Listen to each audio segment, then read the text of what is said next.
हम तो कफन लेके आए हैं, अब अली अमीन अपना कफन ले आए, हम तैयार हैं। अली अमीन ने अगर कहा तो फिर मैं खान के पास जाऊंगा कि इसका फैसला अब तुम करो। अगर वो कहें कि डियाला जाना है और मैं घर लौट जाऊं तो काफिर, हम तैयार हैं। मैंने ये आपको कहा, वाज़ेह किया कि हम तैयार हैं। क्यों? हमारी मौत का तो पता ही कोई नहीं है। या तो खान को रिहा करो या फिर चाहे हमें कब्रों में उतरना पड़े तो हमें कोई परेशानी नहीं। और एक हद तक हम क़यादत के साथ हैं।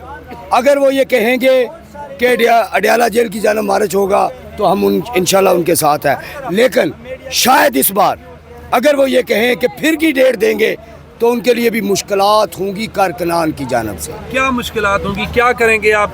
वो तो कहेंगे ये सुने ना, वो कहेंगे ख़त्म, बस अगली तारीख देंगे, मुज़ाकरात चल रहे हैं, गंडापुर साहब ट्रेल 3 से आ रहे हैं, फिर क्या होगा? सर ये PTI है। जी, मैं यहाँ आया हूँ, लाया नहीं गया।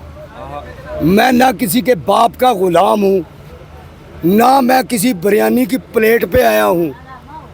तो मैं अगर आया हूँ तो इसका मतलब कि एक विजन के पीछे आया हूँ, एक मकसद लेकर आया हूँ। मैं अगर खान के साथ खड़ा हूँ तो एक नज़रिए के लिए खड़ा हूँ। तो वो नज़रिया क्या है? मेरे बच्चों का फ्यूचर, उनका मुस्तकबिल, जो मुझे दिन ब दिन तारीख से तारीख होता नज़र आ रहा है। और अगर PTI की जो खान के अलावा क़यादत है, इन्होंने भी हमारे साथ पीपल्स पार्टी वाले धोखे करने हैं, नून लीग वाले धोखे करने हैं, हमें ट्रक की बत्ती के पीछे लगाना है और बिल आखिर एक दिन हमें खबर मिलनी है कि खान नहीं रहा, तो फिर इससे बेहतर नहीं है या हम ना रहें या ये ना रहे।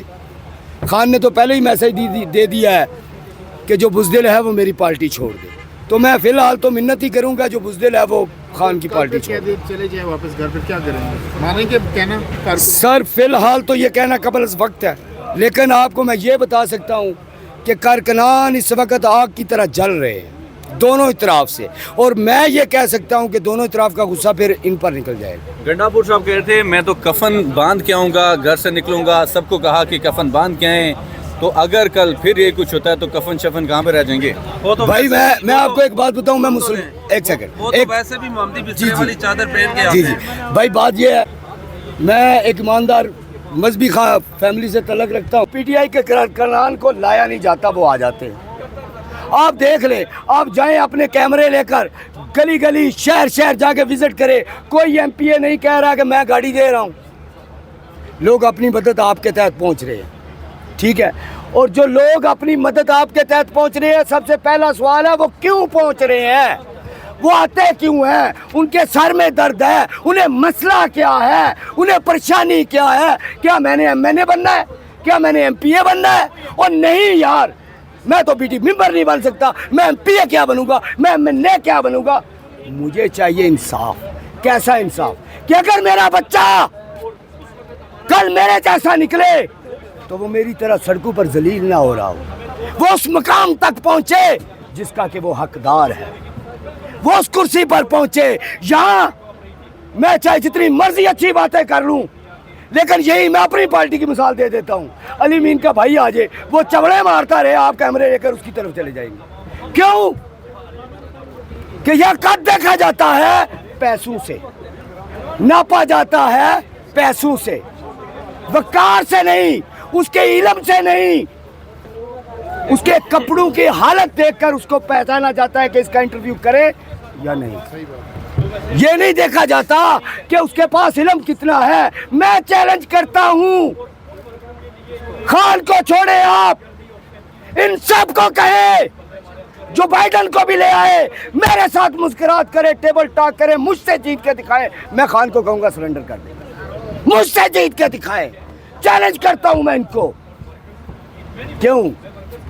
इसलिए कि जरदारी के घर में पैदा होने से बिलावल नहीं बन जाता। वो एक बिलावल वही है जो आपको नजर आ रहा है। सियासतदान नहीं बन जाता, सियासत के लिए थप्पड़ खाने पड़ते हैं, सड़कों की खाक छानना पड़ती है, दर दर जलील होना पड़ता है, हर जलसे में जाना पड़ता है लाठियां खाकर। क्या इनके पास ये दम है? आप आज तक कितनी बार गिरफ्तार हुए, कितनी लाठियां पड़ी आपको? भाई मैं कम अज कम ये 2 साल में 3 बार गिरफ्तार हो चुका हूँ। झूठ ना मैंने कभी बोला है ना मुझे आदत है। मेरे साथ रियायत हो जाती है, 4-5 दिन के बाद मैं आ जाता हूँ। मैं आपको नहीं कहूँगा मेरे ऊपर बड़ा तशद्दुद हुआ। एक बार मुझे लाहौर से उठाया गया, मैंने उसको बोला पुलिस वाले को गाली नहीं देना, बस चमड़ी उधेड़ दो। लेकिन उसने कहा भाई आप हमारे साथ कोऑपरेट करें, हम आपके साथ करते हैं। आपको या ना कोई गाली देगा और ना कोई आपको लाठी मारेगा। मैंने पहले कहा मैं झूठ बोलने का आदी हूँ। मैं कहूँ हीरो बनने के लिए या और मुझे उन्होंने उल्टा लटकाया। हाँ एक बार लटकाया था मुशर्रफ के दौर में। वो क्यों? यार पीटीआई का कारकुन हूँ ना। अच्छा, ठीक है, उस वक्त धक्का मारा था मैंने डीएसपी को, ये बहुत पहले की बात है। और ये तो मैं डीपीओ को अभी पीछे मेरे एक मसला बना तो मैंने कहा सारे इन्होंने पर्चा कुछ और दे दिया, मैंने तो धक्का मारा था और डीपीओ हंसने लगा कि मेरे सामने ही आके सच बोल रहे हो। वो और मसला। बहुत बहुत शुक्रिया। अभी से हमें ये मैसेज दो कि यहाँ 1 दिन बिठाना है बिठाओ, 2 दिन बिठाना है बिठाओ, 3 दिन बिठाना है बिठाओ, फिर डी चौक लेकर चलो इंशाअल्लाह। अब नहीं तो कब, हम नहीं तो कौन। अब मुझे ये बताओ, मुझे सिर्फ इतना मैसेज आपको देना है। आज मुझे अवाम को कोई मैसेज नहीं देना। अवाम ने कभी मायूस नहीं किया। हाँ अगर मायूस हुई तो अवाम की आदत से मायूस हुई। इधर मुड़ा ना। पीटीआई का जलसा है और इमरान खान के चाहने वाले एक दिन कबल ही यहाँ पहुँच आए हैं। क्या लाए अमल है यहाँ पर हम देख सकते हैं। लोग बड़े जज्बाती हैं, कहते हैं ये फैसला कुन मराइल हैं, हम यहाँ बैठेंगे, उठने को तैयार नहीं है। आप कहाँ से आए, क्या स्ट्रेटजी है? सर मैं लाहौर से आया हूँ। वैसे बेशक मैं मंडी बाउलदीन का रहने वाला हूँ, ठीक है। तो अल्हम्दुलिल्लाह हमारी जो कारकुनान की प्लानिंग है, खड़क के बोलो जी, छोड़ो। हमारी कारकुनान की तो एक ही प्लानिंग है कि या तो खान को रिहा करो या फिर चाहे हमें कब्रों में उतरना पड़े तो हमें कोई परेशानी नहीं। बाकी फैसला क़यादत ने करना है और एक हद तक हम क़यादत के साथ हैं। अगर वो ये कहेंगे कि अडयाला जेल की जाना मार, बड़ी मेहरबानी।